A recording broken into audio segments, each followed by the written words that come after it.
បាទសួស្តីបងប្អូនអ្នកស្នេហាវិស័យបាសីកីឡា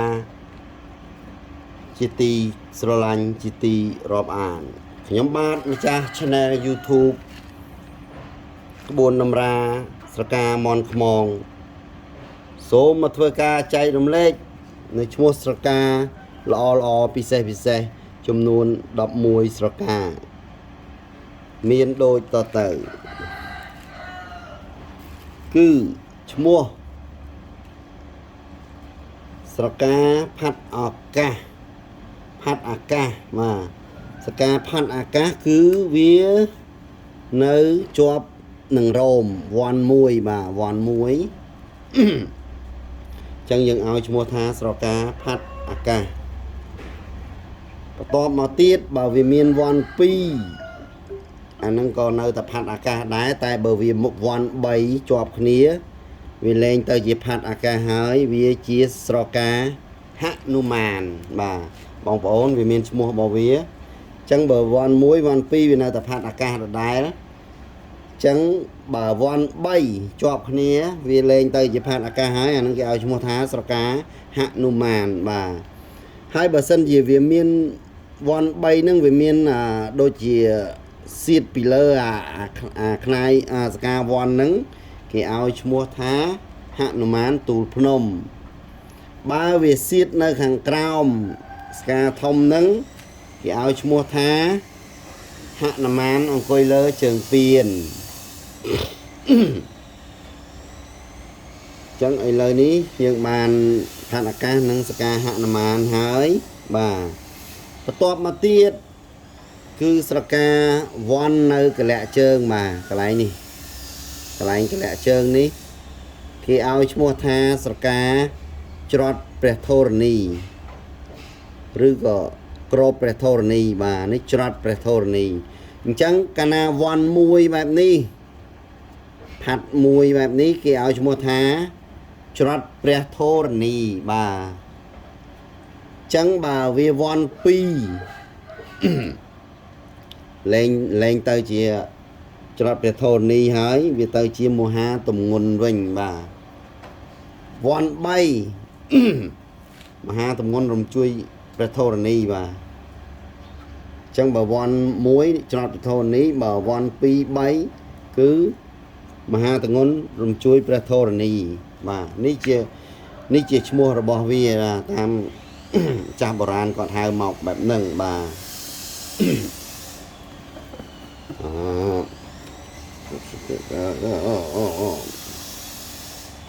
តបមកទៀតជាមន់ដែលមានជើងបាទជើងសូរិយាចន្ទ្រាបាទសូរិយាចន្ទ្រាគឺជាមន់ដែលមានជើងពណ៌ខ្មៅមួយចំហៀងពណ៌សមួយចំហៀងបាទហ្នឹងគេឲ្យឈ្មោះថាសូរិយាចន្ទ្រាជួនកាលខ្នាយវាខ្មៅមួយសមួយក៏គេហៅសូរិយាចន្ទ្រាដែរបាទហើយកញ្ចក់វាមួយចំហៀងសមួយចំហៀងខ្មៅក៏គេឲ្យឈ្មោះថាសូរិយាចន្ទ្រាដែរបាទនេះគ្រាន់តែជាឈ្មោះដែលចាស់បុរាណគាត់តែងហៅទៅតាមរឿងព្រេងរឿងអីចឹងទៅមួយទៀតគឺមន់ដែលមានជើងដំបងពេជ្រនិងដំបងយក្សដំបងពេជ្រដំបងយក្សវាខុសគ្នាយ៉ាងម៉េចបាទដំបងពេជ្រពីខ្មងនេះមកតូចមកដល់ត្រឹមខ្នាយនេះកន្លែងនេះនឹងគឺវារីកធំបាទពីលើមកតូចមកដល់ត្រឹមខ្នាយនេះគឺវារីកធំបាទហើយអត់មានកមែងកម្ោងអីទេគឺវារីកគ្រាន់តែរីកធំអាហ្នឹងគេឲ្យឈ្មោះថាមន់ដែលមានជើងដំបងពេជ្របាទដំបងយក្សវាស្តៀងទៅនឹងដំបងពេជ្រដែរគ្រាន់តែថាមកដល់អាកន្លែងរីកធំនោះវាមានកមែងកម្ោងសកាដុសចេញមកកមែងកម្ោងហ្នឹងអាហ្នឹងយើងឲ្យឈ្មោះថាជាស្រកាជាមន់ដែលមានជើងដំបងយក្សបាទមន់បែបហ្នឹងគឺវាយឈឺណាស់បាទជើងវាធំក្រោមសង្វាពេជ្របាទខ្សែសង្វាពេជ្របាទសង្វាពេជ្រគឺនេះមន់ដែលមានសកាជាហៀងគេឲ្យឈ្មោះថាសង្វាពេជ្របាទ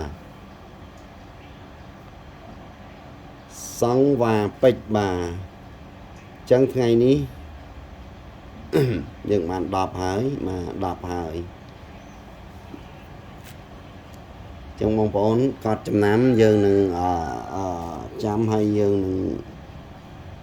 មានឈ្មោះហៅត្រឹមត្រូវបាទបន្ទាប់មកទៀតស្រកាពិឃាតរាហូចាប់ច័ន្ទ រាហូចាប់ច័ន្ទវាមានសកាធំវ័នមកវ័នលើអញ្ចឹងណាក្រោមវ័នក្រោមនេះទៀតវាជាប់គ្នារួចហើយវាមានស្រកាទូចមួយសៀតចំកដាលអញ្ចឹងបងប្អូនចំណាំរាហូចាប់ច័ន្ទគឺសកាវាធំមកពីសកាវ័នជាប់គ្នាវាជាប់គ្នាបាទវាអត់វ័នតែមួយអាក្រោមវ័នមកតែវាជាប់នឹងអាលើបន្ទាប់មកទៀត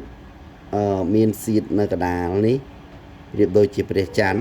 អាសកាធំនេះប្រៀបដូចជារាហូអញ្ចឹងគឺគេឲ្យឈ្មោះថាស្រការាហូចាប់ច័ន្ទបាទអញ្ចឹងយើងរៀនចំណាំឲ្យសម្គាល់នឹងឲ្យឈ្មោះទាំងអស់គ្នាបាទ ឲ្យឈ្មោះទាំងអស់គ្នាបន្ទាប់មកទៀតតទៀតបណ្ដោយសកទី12បណ្ដោយដោយសារពេលវេលាយើងវាលឿនដែរបន្ទាប់មកទៀតស្រកាតារាពតច័ន្ទបងប្អូនខ្លះគាត់ហៅជាផ្កាច័ន្ទអីចឹងទៅ អញ្ចឹងតារាពតច័ន្ទនេះគឺវាមានសកាមួយនៅចំកណ្ដាលរាងធំនៅចំកណ្ដាលបន្ទាប់មកទៀតមានស្រកាពាត់ជុំវិញវា7សកានោះយើងឲ្យឈ្មោះថា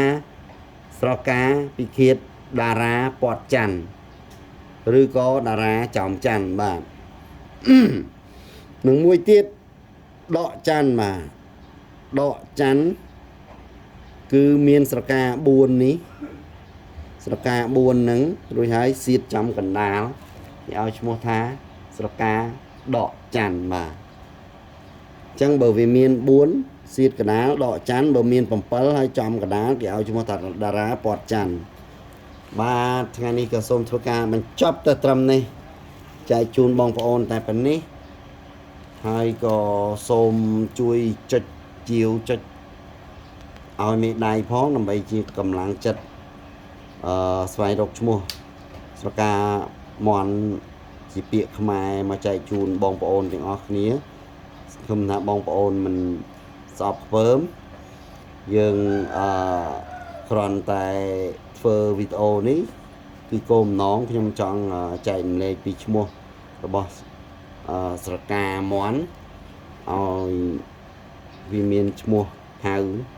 បងប្អូនបានដឹងទាំងអស់គ្នាយើងហៅមកក៏វាមានឈ្មោះពីរោះដែរគោលបំណងគឺមិនមានអ្វីទេបាទគឺចង់ឲ្យបងប្អូនខ្មែរយើងគាត់ហៅមានឈ្មោះមានអីអញ្ចឹងដែរបាទដូចប្រទេសជិតខាងហើយឈ្មោះទាំងអស់នេះគឺខ្ញុំបានដើរស្រាវជ្រាវតាមភូមិតាមស្រុកមួយទូទាំងប្រទេសកម្ពុជាយើងរហូតទៅដល់កម្ពុជាក្រោមទៀតបាទជួបចាស់តែងតែសួរគាត់ហើយកត់ត្រាទុកមួយបាទសម្រំបានយកមកចែកជូនបងប្អូននេះបាទចឹងទេសង្ឃឹមថាបងប្អូនមិនស្អប់ខ្ពើមគឺយើងរក្សាទាំងអស់គ្នាថាអភិរក្សរក្សាអំពីគេដំណើរបុរាណខ្មែរយើងទាំងអស់គ្នាទៅបាទព្រោះមន់នេះវាមានរូបនៅផ្ទាំង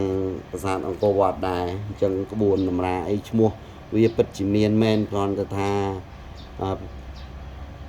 ជាជនខ្មែរយើងពីដើមមិនបានកត់ត្រាទេបាទបរទេសជាអ្នកកត់ត្រាជំនួសបាទ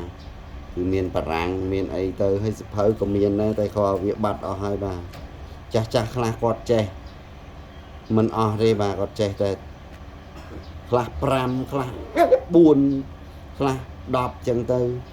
បាទដោយវាមិនមានអីមើលជាក់លាក់ចឹងយើងត្រូវការពេលវេលាស្រាវជ្រាវសួរគ្រប់ទាំងអស់បាទតម្រាំតបានចេញជាឈ្មោះមកចែកជូនបងប្អូននេះបាទ ចឹងក៏សូមអរគុណសូមធ្វើការជម្រាបលាតែត្រឹមប៉ុណ្នេះបាទជួបគ្នានៅវីដេអូក្រោយៗទៀតបងប្អូនជួយចុចជាវបាទចុចជាវដើម្បីបានមើលវីដេអូក្រោយៗបាទសូមអរគុណសូមជម្រាបលា